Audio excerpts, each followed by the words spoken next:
Welcome to When Destiny Needs an Intervention, the podcast show. I am Dr. Shayna, Destiny Interventionist and your host. So many women will live a life well below her destiny, at times not recognizing the significant impact. As a champion for my sisters, I've said no more, not on my watch. This show is for the woman who has lived a life headed in the wrong direction and she's decided it's time to turn things around. Join me for an amazing journey with courageous women who are sharing their stories of triumph and survival in the upcoming anthology When Destiny Needs an Intervention. Buckle up, ladies. Let the journey begin.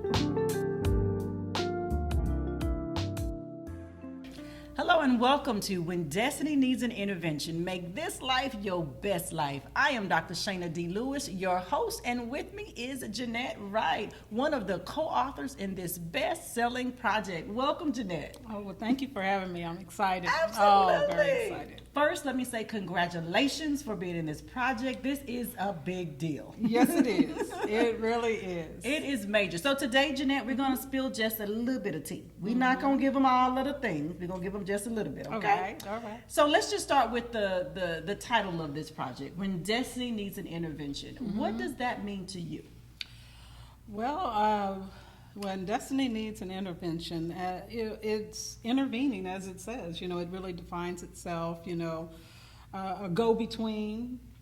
I think of it when I pose it is a help. It's a tool, intervention. It's a tool that I use, or it can be used to make adjustments. Exactly. So something needs to change, right? Yes. And it's a great way to do it. So let me ask you this. Why was it important for you to share your story now? Well, for a long time, I've always thought that it was a good story because of all, I look back at the dynamics of, where I was, the odds that were stacked against me. Yeah. And then, where I'm at now, and I'll say my age at 60, things Come through 60. Yes. I got goals. And they just happen, it just, the saucer life that we talk about all the time. Yeah. My cup runneth over. And I mean, just knowing that I have so much to give. And so I'm really excited. I've been sharing bits and pieces of the tea with my clients, and I've been enjoying it. Oh, so good. It's a help, and they feel empowered as well. Very good. So that's important to you to empower other women? Yes, definitely, through example and through basically my work, so that they can see, that they can do it too. Exactly. And to me, that's the important part about this project, is that other women see themselves in your stories, and then they realize whatever you did, she can do it as well. Exactly. Right? Yes, exactly. And even though my story is mine, there's so many dynamics that are linked into it. And as I was sharing with one individual, I says, well, it's not only, my teen pregnancy. There was a lot of trees. There's a lot of branches that came off of that. So, and then they were like, well, yeah. I said, so yeah, you can identify with the push, the reason I pushed forward, pushed through, And continued on with life. Oh, and here you are, right? I definitely. You had a don't give up kind of spirit. Yeah, definitely it was a don't give up kind of spirit. And yeah, we'll say that because it was a lot behind that too. Yeah. And it's a walk, and to be able to share that with people right now, it feels really good, because sometimes I tell them my story and they say, well, you shouldn't be holding grudges. I'm like, nah, I don't think I'm holding a grudge. It was because all the odds were stacked against me once I became pregnant, and I was like, well, I'm going to show you that I don't feel that's a grudge. No, absolutely. So you found your own way to make sense out of your journey to end up to where you are right now. And that you don't have to be a failure in the situation that you find yourself in. Yeah. So let me ask you this question. So without giving away the whole story, if a woman is reading your story, what thing do you want her to walk away with? What do you want her to know that maybe she didn't know before reading your story? All right. The main thing is yourself, your self-worth, your identity, who you are and whose you are. Because as long as you know who you are and whose you are, you can make it through. And definitely, that's what got me through. And, we talk about that in the book as well, the decisions that we make in our mind, the mindset. So, just change your mind, and think positive, and positive will happen. Oh, that's good. So mindset is powerful. Oh, it is. Oh, it is. Very, very powerful. Very powerful. I always say change your language, change your life, right? Yes, so it's the things that we think that end us up where we are. Exactly. It's not so much what happened, it's what you think about what happened that really makes the difference. And so you have shared that in such a powerful way in your story with other women. Now let me ask you this. This is a different kind of a project, right? This is an anthology. Yes. So it's not done in isolation. This is done in collaboration with so many other amazing women. What about that process maybe surprised you, or being in a project like this? Has anything surprised you? Well, how open everyone is about their story and how they own it, and they're not the inhibition.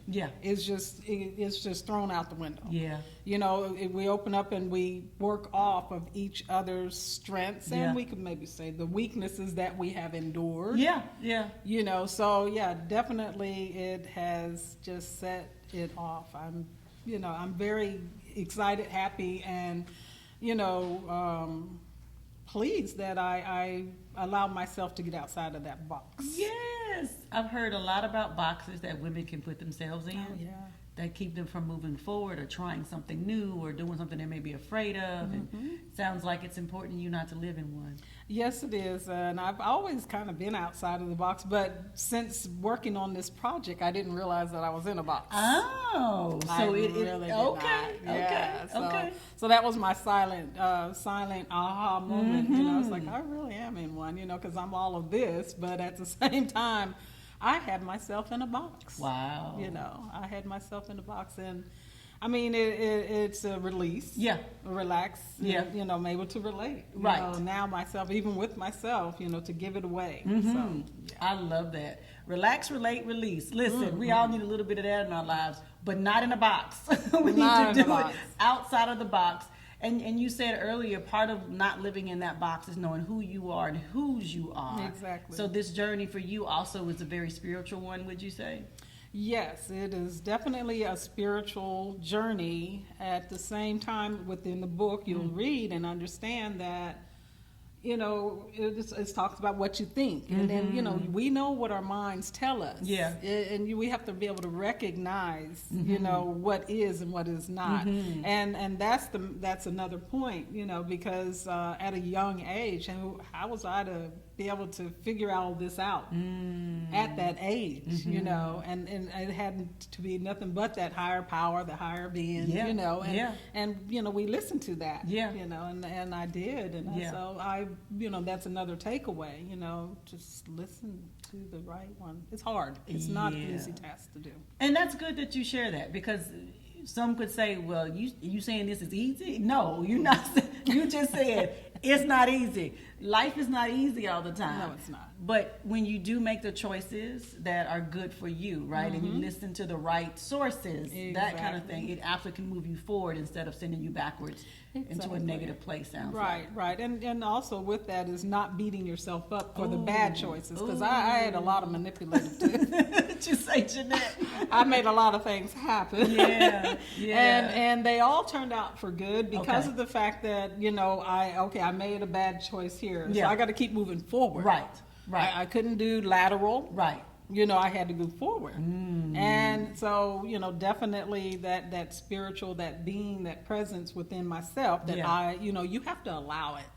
It's there with everyone. You have to allow it, and it's how you choose to channel it. So. That's good. That's very good. Well, so let me ask you this question. So if there's one woman that reads this story, now, and I know I say this often, that your story is about you, but it's not for you. Exactly. And so if we're writing this for one woman, even though we know there's going to be millions of them who will read it, but there's just one, I want you to think about that one woman who you want to read this story. What's the thing you want her to pick up that you are putting down?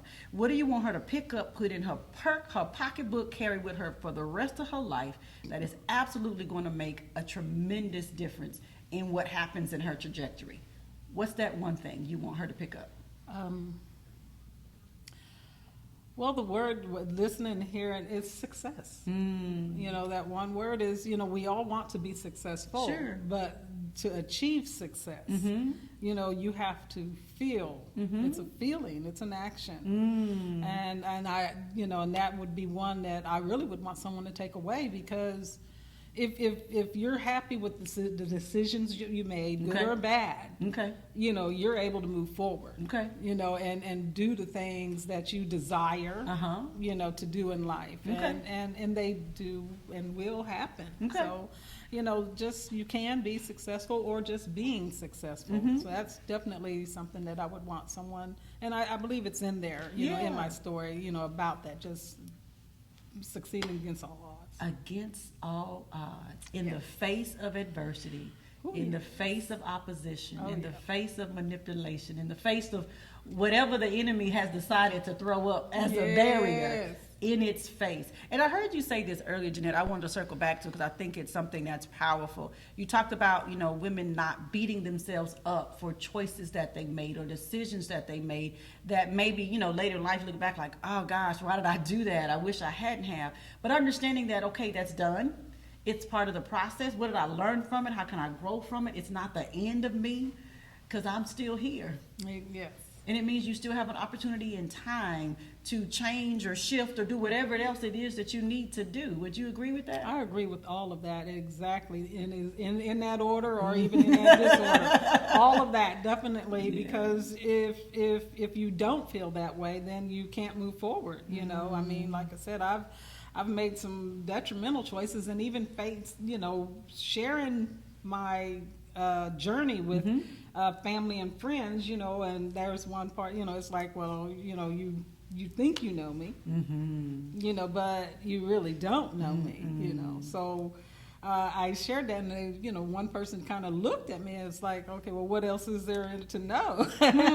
But it's knowing that against all odds, you know, that I did not allow the definition that people give me, especially being a hairstylist. I am a beauty professional, licensed, degreed, you know, so you know, that there, you know, that box, you know, is right there, and there's a defense. It's a strong defense in there, and that's one of those, you know, those are the boxes that I'm in. Okay.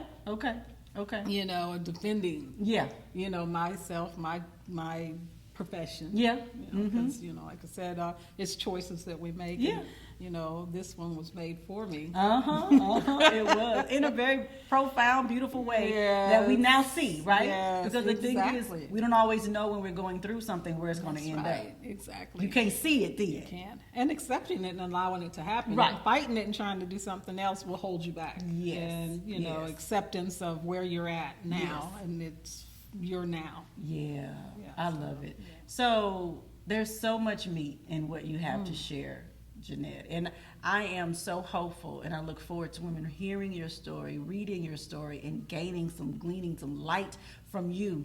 But one of the things, the last thing I want you to think about or answer is, through this process, what or how has this changed you? How has Jeanette been transformed through this process of sharing, of writing, of showing up in this kind of way? How has this changed you?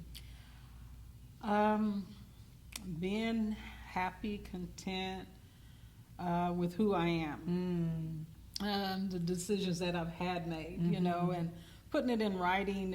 Again, it was like I wasn't carrying it, but I wanted to share it. You know, I didn't allow it to be a crutch, even though I'm telling it at my age. You know, it's not, but it's something that needs to be done.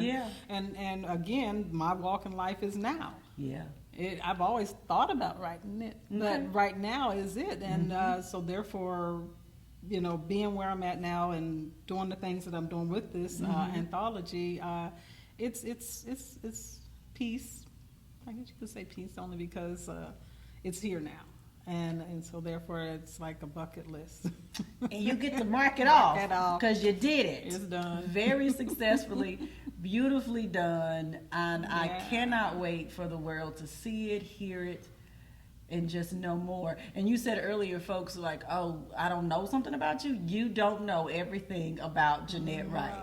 but you will find out some things that will absolutely bless your life. Yes. That's what I know definitely. for sure. Yeah, For sure. you said it very well. Yes, for sure. So Jeanette, someone is watching, they're like, ooh, I resonate with Jeanette. How can they get in contact with you? Where are you on social media? How can they find you? Okay, well, my Twitter is Miss Jeanette Hare. Oh, All right. One of my clients, a young girl, took my phone and set made it up. it for you. Yeah, so Okay. Miss Jeanette Hare. Okay. My Instagram is Z Hair Artist. That's Okay. a Z as zebra. Z Hair Artist. You know, the artistic part of coiffure in French. Okay. Z Hair Artist, and then there's a Splice of Hair. Okay. And that's the Facebook. Okay. Well, they can find you on all platforms. Yeah, and I am well Googled. So basically, she said Google her, and you'll find her. Jeanette Wright. It will pop up. Do that. Well, thank you, Jeanette, for being here. I appreciate your willingness to share in such a powerful way. Oh, wow. Cannot wait for this to come out. Well, Dr. Shana, I thank you so much for the vision, You're welcome. the execution, and, putting it to point. Oh, my pleasure. I just answered my call. I was being obedient. There you go. All right, well, there you have it. Jeanette Wright, one of the co-authors of When Destiny Needs an Intervention. I am Dr. Shana D. Lewis, your host and your visionary of this project. We'll see you next time. Thank you for listening to When Destiny Needs an Intervention, the podcast show. Make sure you get your copy of the best-selling anthology at www.whendestinyneedsanintervention.com. Grab your signed copy from your favorite co-author and grab one for a girlfriend too. Remember, your destiny awaits you.